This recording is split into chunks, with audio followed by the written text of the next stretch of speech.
Hello, everybody.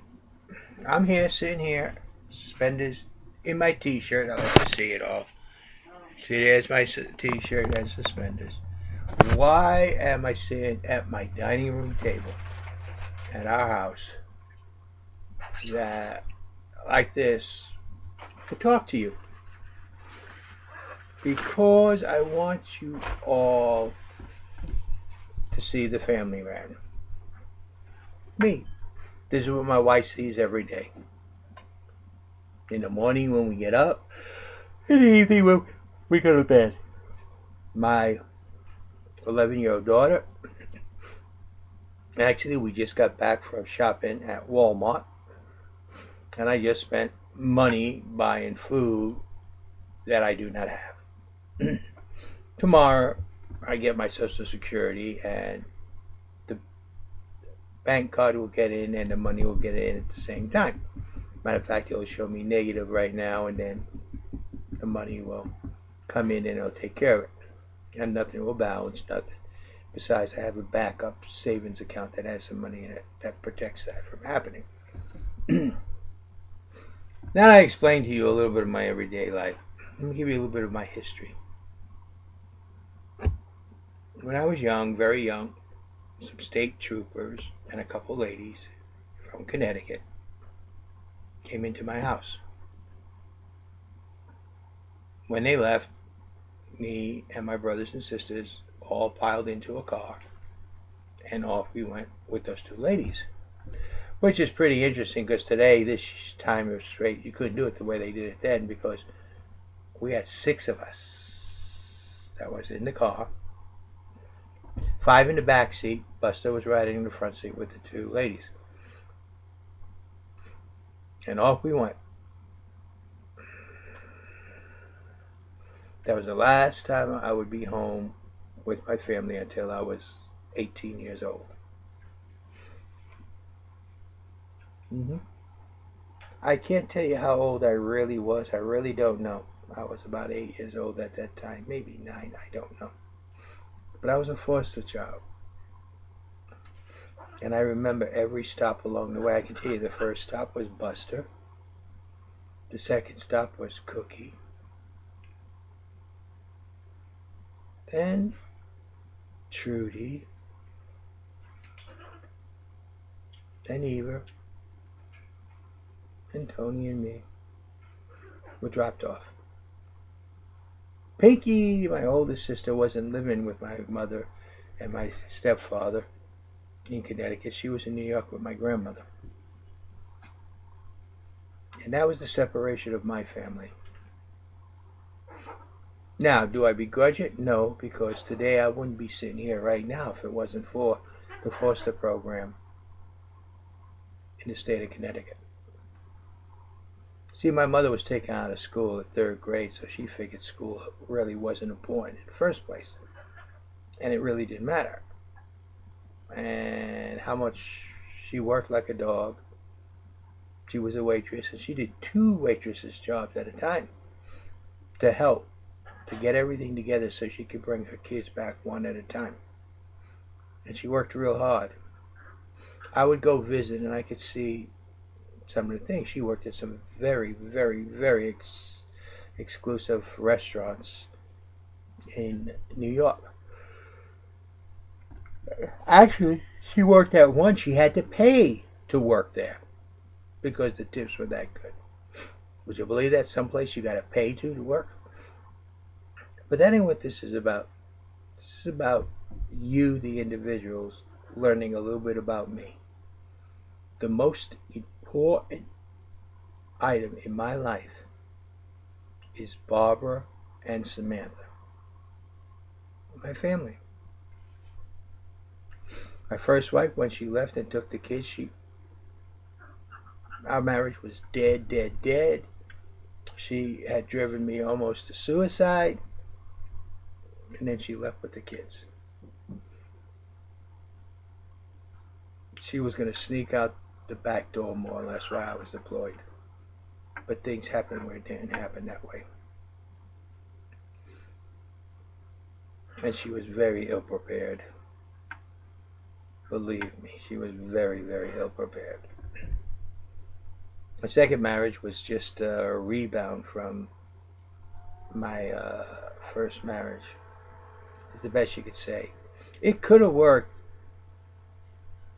except for both of us weren't right.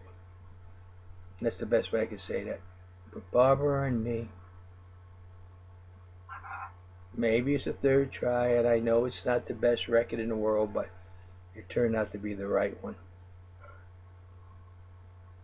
Samantha came out of it. Now, she has wonderful children that were supposed to be, they came with her when she came here. And then things happened, and a lot of untruths, and two of her children believe a pack of lies that it's a mile long because nothing happened that way, but that's what they want to believe. They have no true meaning of family. They have a true meaning of money. To them, money is what matters. That's their business. Me, money has no value. But family has worth that is undescribable.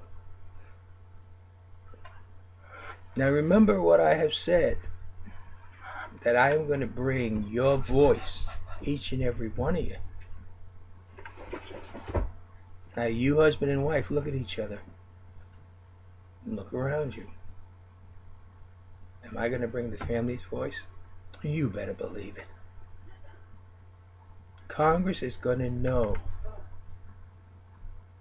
what you go through, not what they go through.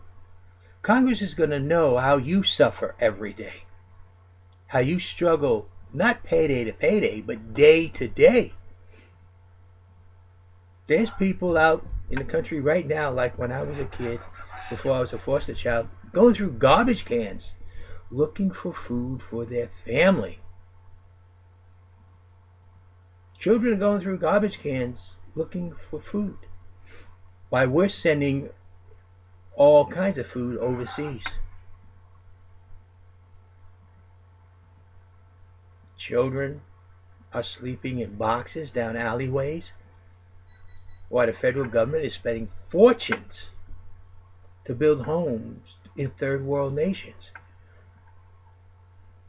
Now, I believe, yes, I am my brother's keeper. But that's it. I am my brother's keeper, not the federal government. And I have no problem with charity throughout the world. But I do have a problem when I see an American going hungry so that somebody else on the other side of the world can take the taxes that the American people and put it in a warehouse because it might be generically grown food. Not generically grown, but the DNA messed with. That they're afraid that because it's a hybrid of rice or a hybrid of flour or a hybrid of corn, they won't eat it. They'll throw it away. But yet that child in the cities and the countries that's going through the garbage can, if they could get a hold of a 100-pound bag of that wheat or corn or flour and get that home, they'd be the happiest people in the world. Because they know they could be eating for maybe even a month. They would know they had food. If they even had a home to bring it to.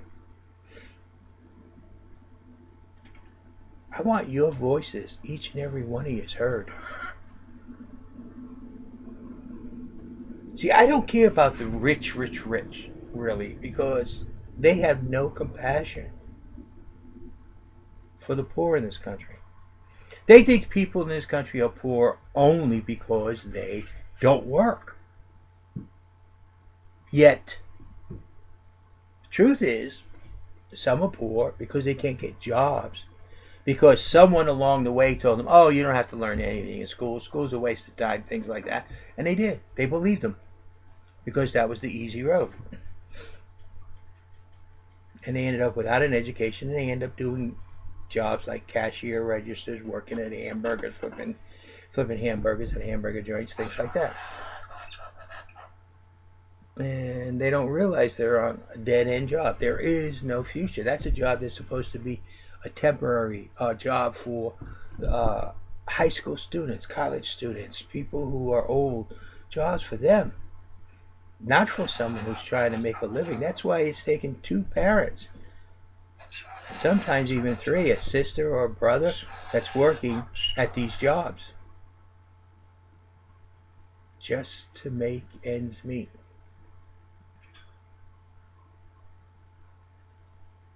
Their voices need to be heard. I'm not talking about quote unquote the welfare queens, the people who go into social services and demanding, "Where is my check?" I'm talking about the people who don't go there, who struggle trying to make ends because they don't qualify, because they're not sitting at home doing nothing. They're out trying to make it, but their income doesn't qualify, but they're making too much to get any assistance because they're making too much. So the federal government is cutting back on food stamps, which I think the federal government should take a little more effort at correcting problems instead of cutting problems, while they increase food for overseas. The federal government will take away homes and properties under quote unquote dominion, whatever. Classic cases in Connecticut, state and federal government takes away, so that they could tear the houses down that people lived in and put nothing there. Eminent domain at its best.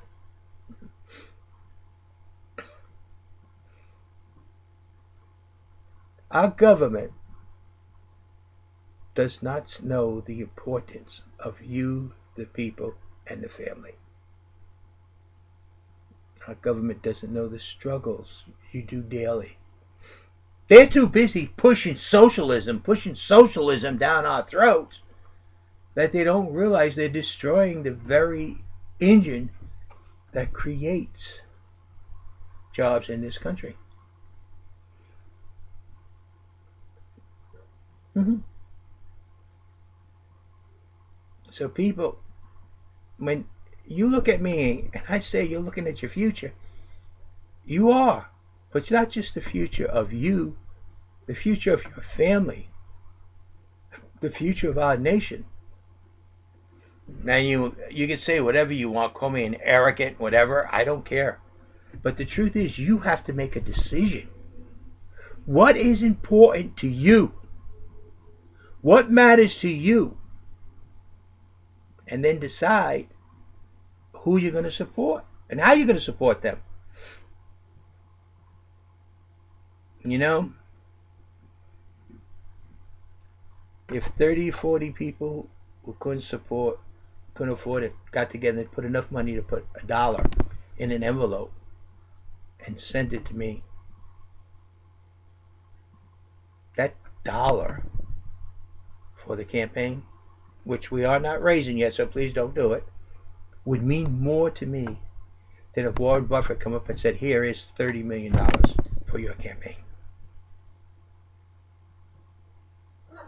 It would.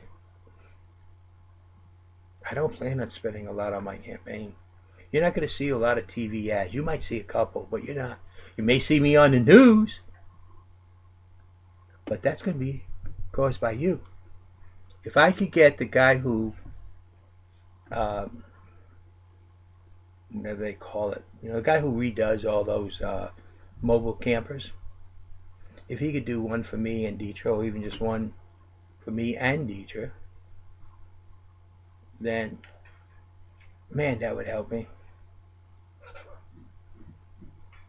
I mean, Sarah Palin, she doggone did what I suggested. Drive around in a camper in the country, talking to the people. That's what I want to do. I want to meet you. I want to talk to you. Oh, Pimp My RV. That's the series. That gentleman would do one for Now put my picture on it, put the Constitution on it, put 2016 to time for you to choose. That's all. The thing is, people, I want you to know what's important and has to matter to this nation. Why do you think when I become president, at every meal I'll sit down, I'll say, what did I do today to make each American and their family life a little bit better? I'm not talking about the rest of the world. I'm talking about your family. I'm talking about you, each and every one of you. Now, you've heard promises from all these political leaders, and you only hear one promise from me: to bring your voice to Washington, D.C. That's all you're going to hear. Because by bringing your voice to Washington, D.C., by fixing our Congress, both the House and Senate, and have it function as a government of the people, by the people, for the people. Not for the rest of the world, not for the rich, but for all the people. That's what I'm about. I'm about you, each and every one of you. I go on Facebook and I see these people constantly complaining about Obama this, Obama that, and these different things in different books and what Obama. I don't care. I can't change that. We have elected him. I say we as a nation because I did not vote for Obama either time. I'm not a communist. I'm sorry. He is pure communism and he never bothers to study it to see why it doesn't work. Socialism, communism does not work.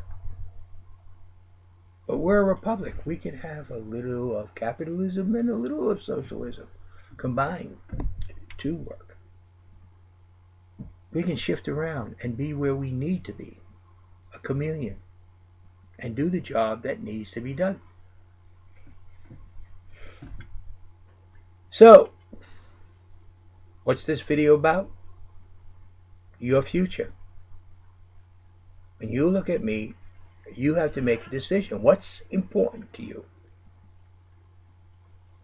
When you look at your family, you have to make a decision. Is the political regime more important than your family? Or is your family? When you look at yourself in the mirror, is the political machine more important than you? Or is it your family that's more important and you that matters? And together we can. I'm not going to tell you it's going to be easy. I'm not going to tell you it's going to happen overnight. I'm going to tell you we can. Remember, together we're going head to head with Congress. We're going to basically tear them apart and put them back together the way they were meant to be. Not the way they want to be. Not with the political party stealing everything from you. But where you, the people, have the power, you, the family, matters. And that together is what our nation will be built on. Not this breakup, not this destruction, not this socialism. It has been proven time and time again, socialism as a whole does not work. Plymouth Rock was almost destroyed. The Plymouth colony at Plymouth was almost destroyed by socialism. Jamestown was almost destroyed by socialism. The Soviet Union fell apart. China is converting from socialism to capitalism. To progress, you need to develop. Socialism is a regression of a government, not a progression. Actually, it's a destruction. When Rome became more and more socialized, in other words, more and more freebies for the society and less work, we had what is known as the collapse of the Roman Empire. Yep. Taxes went up and up and up until the people couldn't afford it no more, and most of their military was made from people throughout the world, and they didn't want to be there when problems happened. Rome had problems. Are we going to follow their path, or are we going to go back and look at our forefathers and say, this is what the Constitution says, that we are important, that our family matters more than the people in Congress, and they should come first and foremost in whatever laws and bills that we pass? Your voice must be heard in Washington. Your families must be protected. I say it this way. Look at your front door. On the inside of the front door, that's your domain. State and federal government does not belong inside that door. When you walk outside that door, now you're in society. That is society's domain, and that's where the federal and state government belong. Not inside your home.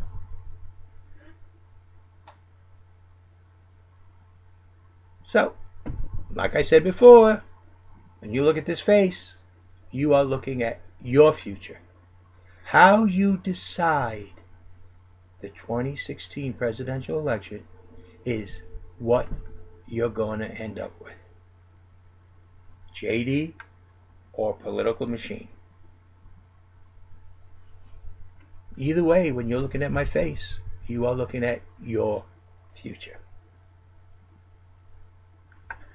Is you important and matter? Does your family become the most important thing to you?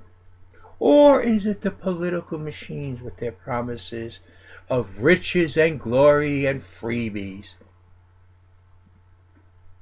That's your choice. So yes, when you look at my face, you are looking at your future. How you decide will decide what your future is. I can only do it with you. But together, we can succeed.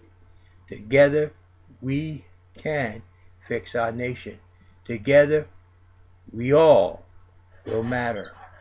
Each and every one of us. And the family unit must be maintained.